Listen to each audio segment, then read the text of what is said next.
कि उस मालिक ने, साध गुरु ने सूत्र दे दिया कि ब्रह्म की प्राप्ति और ब्रह्म की समाप्ति। फिर भी जीवन के घाट पर ये अज्ञानता के अंधेरे क्यों कायम है? तो दादा गुरुजी, गुरु स्वामी जी महाराज फरमाते हैं कि जीव को ब्रह्म का ज्ञान तो हो गया, लेकिन फिर भी ब्रह्म की समाप्ति नहीं होती। यानी कि मन फिर भी उसको धोखा दे देता है।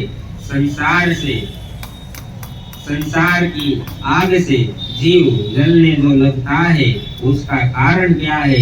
यह अज्ञानता क्या है? इसमें कमी क्या है जिसके कारण जीव आधा अधूरा ही रह जाता है? तो दादा गुरुजी, गुरु स्वामी जी महाराज आगे फरमाते हैं, हमने सतगुरु के वचनों को सुना, उसे मान लिया और अपनी डायरी में लिख लिया कि ब्रह्म की प्राप्ति हो गई है।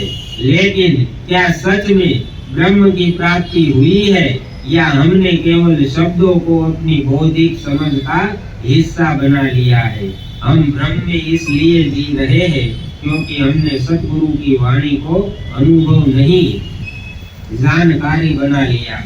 ब्रह्म की प्राप्ति कोई वस्तु नहीं है कि हाथ में आ गई और काम खत्म हो गया। यह तो स्व के प्रति, यानी कि अपने आप के प्रति जागने की निरंतर स्थिति है। जैसे ही हम होश होते हैं, वैसे ही अहंकार का अपना पुराना स्वभाव फिर से शुरू हो जाता है।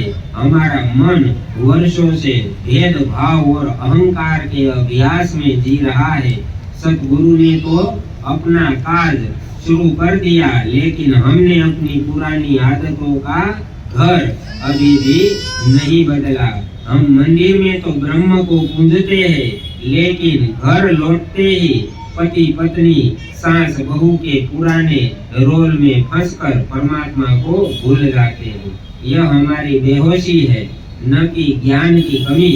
सच ये है कि ब्रह्म को प्राप्त करना तो बहुत सरल है, क्योंकि वह कहीं गया ही नहीं, पर ब्रह्म की समाप्ति करना कठिन है, क्योंकि ब्रह्म को मिटाने का मतलब है कि अपने अहंकार को मार देना। हम चाहते हैं कि ब्रह्म भी हमें मिल जाए और हमारा अहंकार भी सुरक्षित रहे। ये संभव नहीं है। आप कह रहे हैं कि ब्रह्म की प्राप्ति हो गई है, तो फिर भेदभाव क्यों? इसलिए क्योंकि आपकी दृष्टि अभी भी सतह पर है, मूल पर नहीं।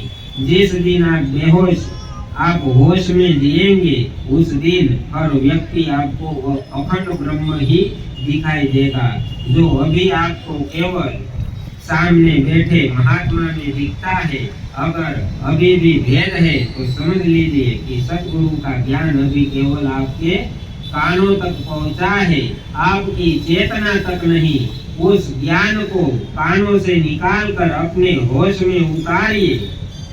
भ्रम तब मिटेगा जब आप केवल सत्य को मानेंगे नहीं, बल्कि हर पल उसी सत्य के साथ जिएंगे। तो दादा गुरुजी, गुरु स्वामी जी महाराज फरमाते हैं